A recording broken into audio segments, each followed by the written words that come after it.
Hello students, good morning, good afternoon, good evening, जब भी आप ये वीडियो देख रहे हैं उसके हिसाब से। I M Nikhil Kulkarni. I am a physics teacher at ideal coaching classes.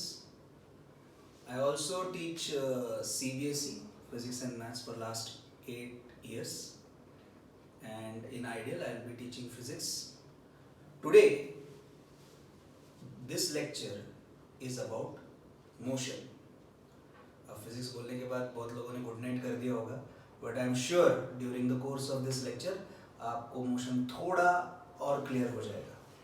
So this lecture is about motion for students who are moving from 10th to 11th.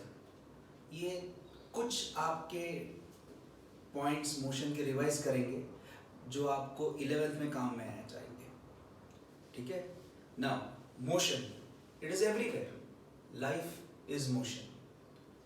अगर हम लोगों ने मोशन को हार्नेस किया तो हमें बहुत सारी चीजें मिलती है. अगर पानी के मोशन को हार्नेस किया तो we get electricity. We know that if we can control motion we get energy.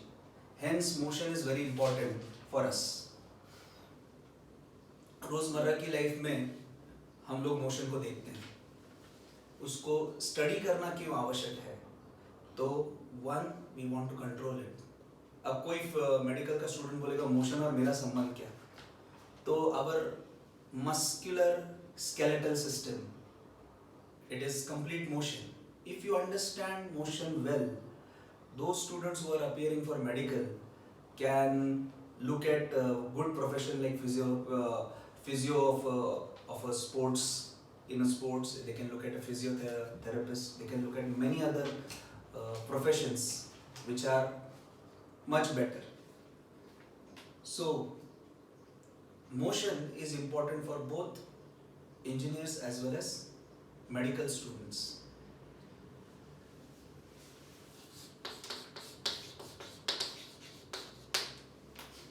Now there are different types of motion we observe. आप घर से स्कूल जाते हो, you sit on a merry-go-round, that is one kind of motion.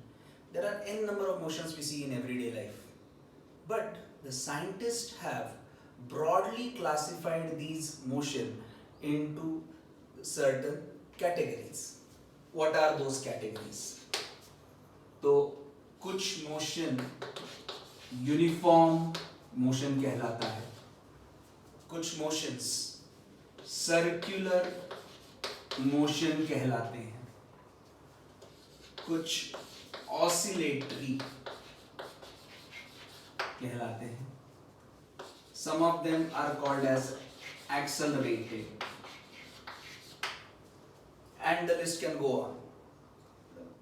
These are, and there is one more which will be studied a lot, is rectilinear or linear. तो ये कुछ types of motion है जो scientist ने इनको classify किया है in order to study them. So everyday motion has been classified in these categories, and in order to study these motion there are certain terms which have been defined. So we'll look at those terms.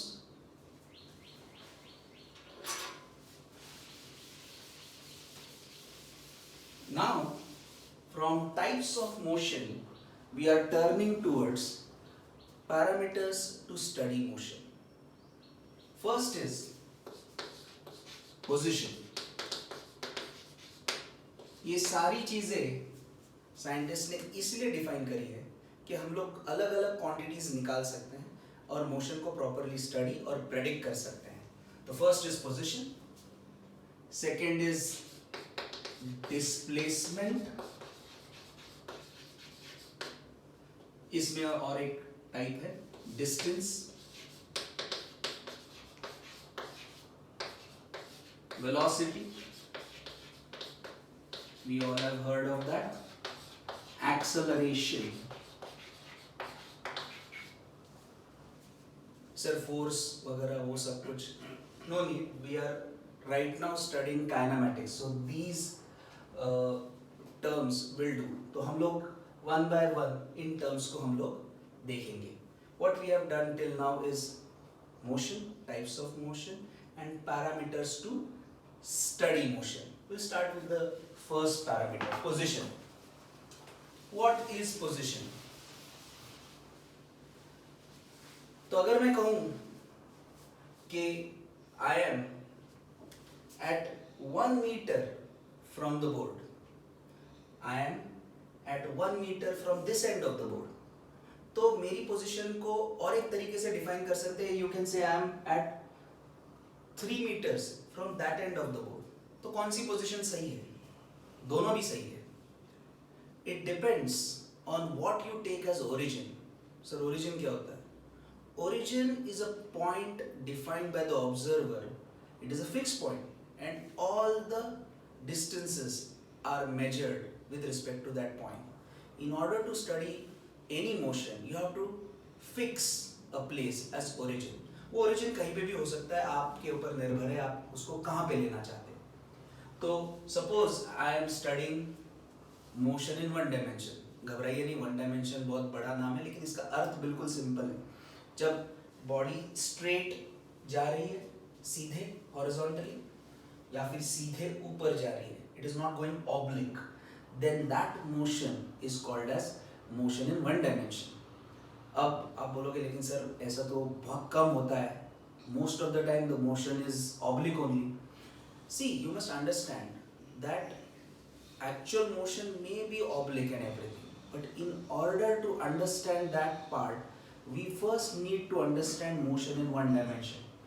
Simple, सबसे simple motion है motion in one dimension. Straight line में जो motion होता है उसको study करना सबसे simple होता है. Like you didn't start to form sentences from day one. सबसे पहले आपने अल्फाबेट सीखे फिर सेंटेंसेस बनाए. तो कुछ इसी तरह मोशन को भी हम लोग सीख रहे हैं. तो what is motion in one dimension? A motion in straight line. तो समझ लीजिए एक ऑब्जेक्ट स्ट्रेट लाइन में आगे और पीछे जा रहा है.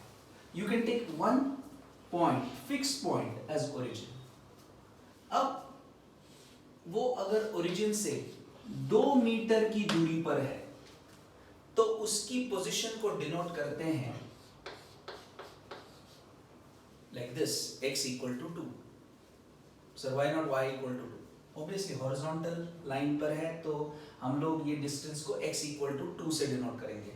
This x equal to 2 is the position of the object. अब अगर वो ऑब्जेक्ट आगे बढ़ता है और समझ लो ओरिजिन से 4 मीटर की दूरी पर जाता है,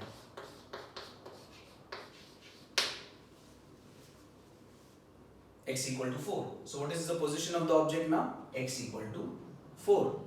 So you can say that the distance from the origin is the position of the object. अब टाइम के साथ साथ पोजीशन बदलती है. At time t equal to 0 object यहाँ पे है and at time t equal to 1 second object यहाँ पे है. तो t equal to 0 आप कहोगे t equal to 0 क्या है? तो जब से आप मोशन को ऑब्जर्व करते हो उसको t equal to 0 बोलते हैं. तो at t equal to 0 object 2 meter की दूरी पर है. 1 सेकेंड के बाद 4 मीटर की दूरी पर है. तो 4 मीटर क्या हुआ? पोजीशन. कब? at time t equal to 1 second. So what is position is clear. It is the distance of the object from the origin at a given time. At t equal to 1 उसकी position 4 है आगे बढ़ते हुए. Position का इस्तेमाल क्या है? What is the use of position? To find out displacement. Sir ये डिस्टेंस और डिस्प्लेसमेंट क्या होता है? जाहिर सी बात है सब लोगों को, कुछ लोगों को इसके बारे में थोड़ी कम जानकारी है. They are bit confused. School में अक्सर ऐसा होता है कि डिस्टेंस और डिस्प्लेसमेंट में बच्चे इतने क्लियर नहीं होते हैं. No problem, we will talk about distance later and study distance and displacement in comparison later on. अब डिस्प्लेसमेंट क्या होती है? तो एक तो डेफिनेशन आपके बुक में दिया ही होगा कि it is the shortest distance between initial point and final point. बिल्कुल सरल है, लर्न कर लो, याद कर लो, लिख दो, मार्क्स आ जाएंगे. नहीं, 11th में क्या होता है, आपको डेफिनेशंस के साथ साथ आपको इसको समझना जरूरी है और इस्तेमाल करना जरूरी है. So how will you go about it? So first definition, फिर हम लोग इसको समझते हैं कि हाउ टू कैलकुलेट डिस्प्लेसमेंट. तो displacement is shortest distance between initial point and final point. Suppose the object is over here eight x equal to 2, then it goes to x equal to 4, then it goes to the third point x equal to 6. कुछ देर के बाद t equal to 2 seconds के बाद वो यहाँ पे है. Then it moves to x equal to 8 at t equal to 3 seconds. तो पहले यहाँ पे था, पहले a पे था, फिर b पे गया, फिर c पे गया, फिर d पे गया और d के बाद वापस c पे आया. He moved from a to b, b to c and c to d. Then it moved from d to c.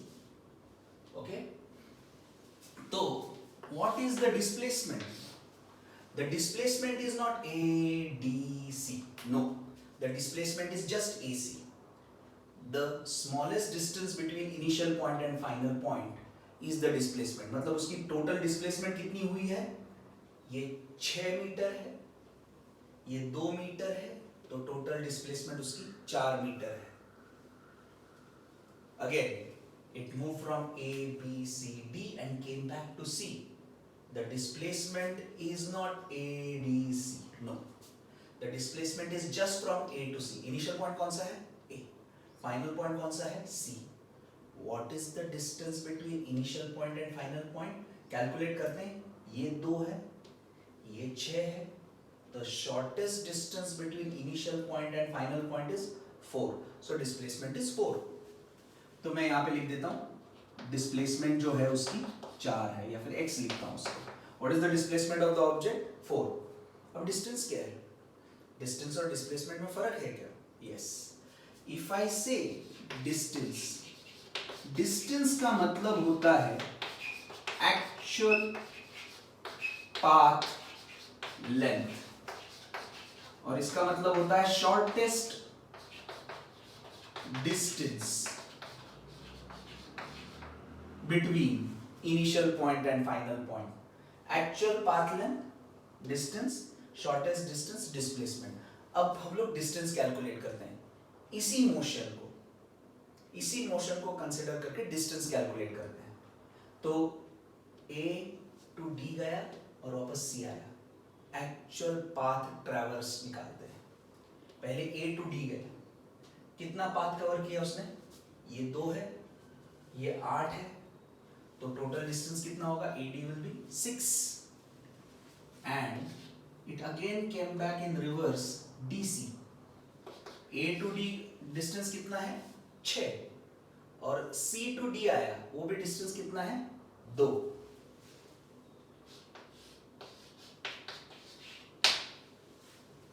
What is the distance? 8. What is the displacement? 4. यहाँ पे नोटिस करने वाली चीज ये है कि उसी मोशन को हम लोगों ने ऑब्जेक्ट नहीं बदला है, हम लोगों ने कुछ भी नहीं बदला है, उसी मोशन को ऑब्जर्व करते वक्त डिस्प्लेसमेंट अलग आया और डिस्टेंस अलग आया.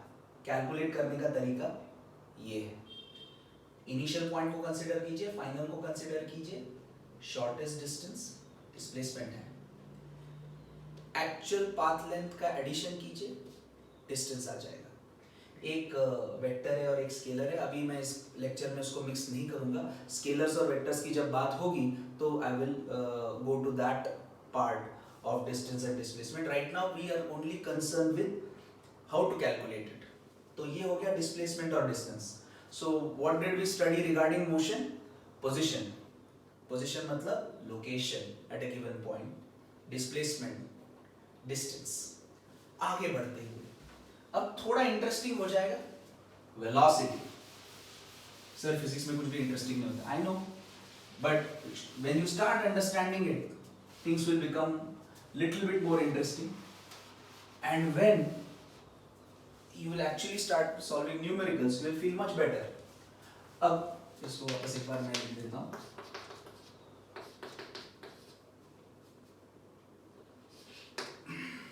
Velocity. वेलोसिटी का एक डेफिनेशन बड़ा ही सिंपल सा है कि it is distance covered in a given time. हाँ, ये कहना बड़ा आसान है, but velocity is calculated in multiple ways. Okay, तो according to the way it is calculated उसको अलग अलग नाम दिए गए हैं, बट उसका बेसिक डेफिनेशन यही है वेलोसिटी का कि it is the distance covered in a given time.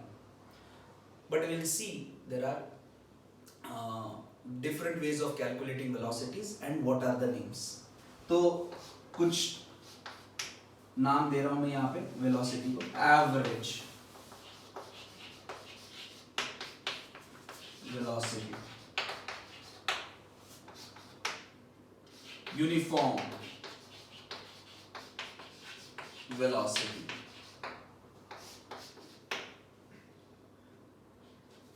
एक चेंजिंग वेलोसिटी भी होती है, एक्सेलरेटेड वेलोसिटी, उसको चेंजिंग वेलोसिटी नाम देते हैं, वो भी कैलकुलेट करने का अलग तरीका है.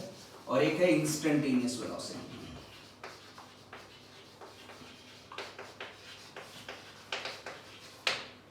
तो these are not names given by the textbook. These are names which are given to them according to the way they are calculated. अब एवरेज वेलोसिटी क्या है? रोजमर्रा की लाइफ में इसका सबसे ज्यादा इस्तेमाल होता है. मतलब रोजमर्रा की लाइफ में मतलब कॉमन जो लोग होते हैं, हम जो ट्रैवल करते हैं, उनके लिए एवरेज वेलोसिटी बड़ी काम की चीज होती है.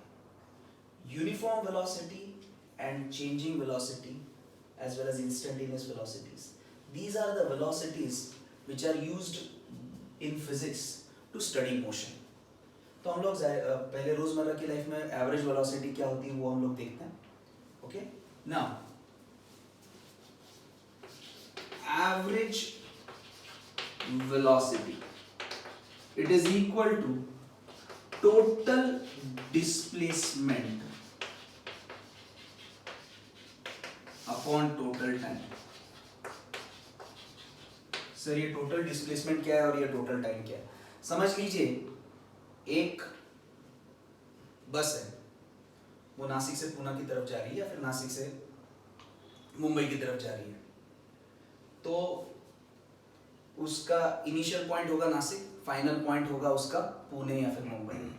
ठीक है, the total displacement will be suppose 200 kilometres.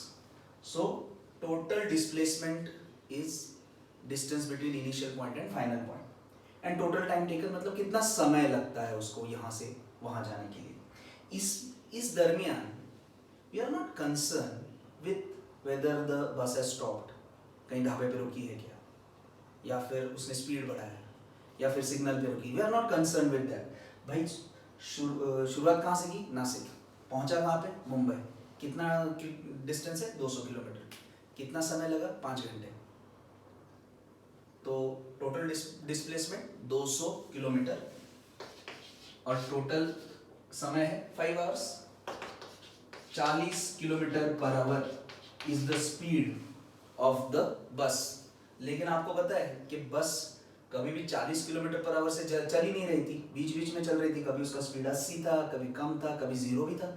लेकिन average velocity does not tell you about the motion, it just tells you the displacement कितना है, टाइम कितना लगा उसको कवर करने के लिए. अभी इसका इस्तेमाल इतना ही होता है कि आप अगर अपनी एवरेज स्पीड अगर आप निकाल सकते हो, जैसे बस की निकाल ली, तो you can calculate how much time you will take to reach a certain location. मतलब जो महाराष्ट्र की बसेस है उनका एवरेज स्पीड 40 to 45 रहता है. तो based on that you can calculate कितना समय लगेगा मुझे यहाँ से यहाँ जाने के लिए. और अगर आप कार से जा रहे हो तो एवरेज स्पीड 60 चला जाता है, 55 चला जाता है. तो you can calculate time required to reach a certain distance. But इसका फिजिक्स में ऐसा इस्तेमाल ज़्यादा नहीं है. इसका इस्तेमाल रोज़मर्रा की लाइफ में ज़्यादा होता है. Now what is this uniform velocity? Uniform से सबको पता है, यूनिफॉर्म मतलब जो आप पहनते हो वो. यूनिफॉर्म का मतलब होता है सेम, कांस्टेंट. जब एक ऑब्जेक्ट अपनी वेलोसिटी को बदलता नहीं है, कायम रखता है, तो the object is said to move with uniform velocity. When an object moves equal distance in equal interval of time and it does not change direction, सीधा जाता है, तो ऐसे ऑब्जेक्ट को कहते हैं कि it is moving with uniform velocity. Sir ऐसा कोई ऑब्जेक्ट होता नहीं. I know this motion is rare but you must understand this term. That's it.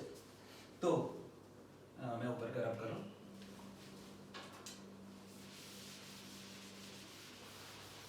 Let us talk about uniform velocity.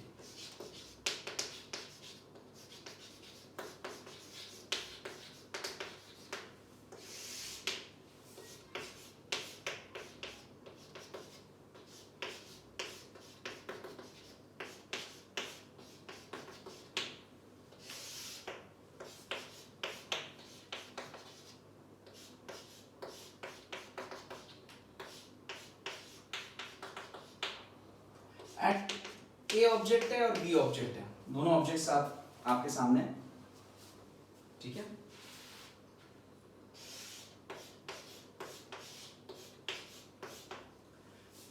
At T equal to 0 दोनों एक ही location पे हैं. At T equal to 0 दोनों एक ही लोकेशन पे थे, पैरेलल थे. अब दोनों they started moving. Suppose these are two bikes which have started to move. At t equal to 1 second, the position of the first bike is x equal to 4. The position of second bike at 1 second is x equal to 6. At t equal to 2 seconds, the first bike is at x equal to 6. Whereas at t equal to 2 seconds, the second bike is at x equal to 7.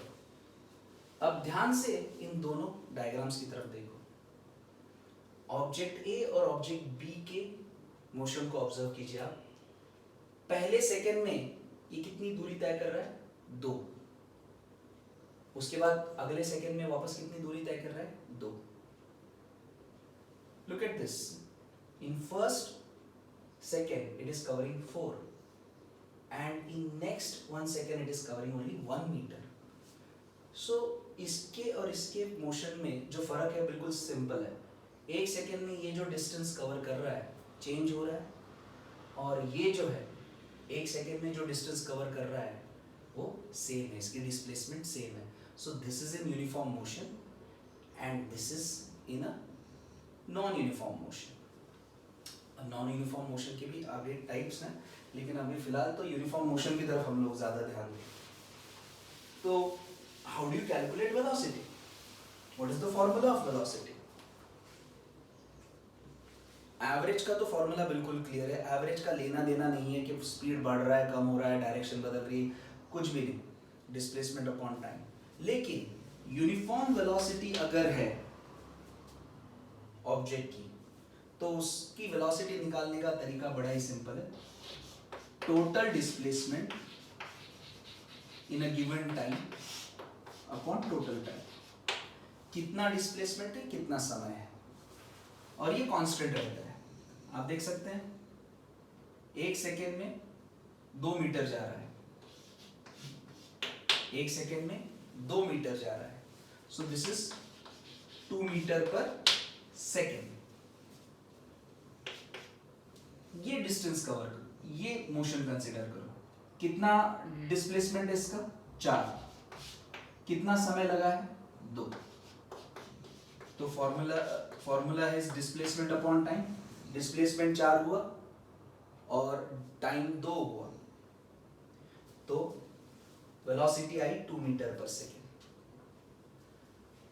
So modifying that definition that it is the distance covered in a given time, हम लोग थोड़ा आगे बढ़ते हैं. velocity is displacement per unit time. एक second में कितना displacement होता है. यूनिफॉर्म के लिए तो ये बिल्कुल सही डेफिनेशन है. जब एक बॉडी यूनिफॉर्म वेलोसिटी से जाती है, the distance covered in 1 second is the velocity of the body. ये वाक्य याद रखिए, ये सिर्फ यूनिफॉर्म के लिए एप्लीकेबल है. Distance covered in 1 second, displacement covered in 1 second is the velocity of the body in uniform motion. अब आगे बढ़ते हुए ऐसी वेलोसिटी जो बढ़ रही है उसको भी वेलोसिटी ही बोलते हैं, लेकिन that is an increasing or decreasing velocity. That motion is called as accelerated motion. अब अगर वेलोसिटी बदल रही है तो वेलोसिटी को कैसे कैलकुलेट किया जाता है? That we will see. तो उसके लिए आपको ये टर्म समझनी है, एक्सेलरेशन।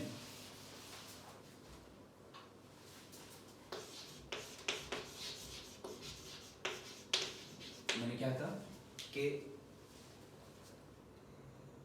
अगर वेलोसिटी बदल रही है तो उसको कैसे कैलकुलेट करते हैं, वो समझने के लिए हमें एक टर्म समझनी है, एक्सेलरेशन। अब एक्सेलरेशन को हम लोग अभी इस लेक्चर के दरमियान थोड़ा सा कम समझेंगे, जितना आवश्यक है उतना, और अगले लेक्चर में इसके और डेप्थ में जाएंगे। तो acceleration is change in velocity per second. ये सिर्फ और सिर्फ यूनिफॉर्म एक्सेलरेटेड मोशन के लिए डेफिनेशन है। Change in velocity per second, if you calculate you are finding out acceleration. अब एक्सेलरेशन का मतलब होता है गति में कितना परिवर्तन प्रति सेकेंड। अगर मैं कहूं कि एक्सेलरेशन है 5 मीटर पर सेकेंड स्क्वायर, इसका मतलब है बॉडी की वेलोसिटी 5 मीटर पर सेकेंड से बढ़ रही है 1 सेकेंड में। और अगर मैं माइनस बोलूं, acceleration is -5 metre per second square, that means the body की velocity is reducing 5 metre per second in 1 second. So whenever the object is having uniformly accelerated motion, the way to calculate velocity is using kinematical equation. V equal to u plus at, v square minus u square equal to 2as. S equal to ut plus half at square is more about displacement. So these are the formulas to calculate velocity in case of uniformly accelerated motion, और uniformly retarded motion को भी ये use कर सकते हैं। अब हम लोगों ने यहाँ तक क्या पढ़ा?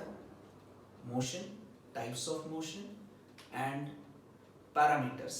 कहाँ तक आए हम लोग? वेलोसिटी तक। अगले लेक्चर में हम लोग एक्सेलरेशन की तरफ जाएंगे और कुछ न्यूमेरिकल्स के बारे में बात करेंगे। आशा करता हूँ आपको ये जो लेक्चर है उसमें काफ़ी चीज़ें क्लियर हो गई रहेंगी, and I hope you subscribe to our channel, and we are really thankful those who have logged in and checking our videos. We hope to update and give you more clarity regarding physics. Thank you very much.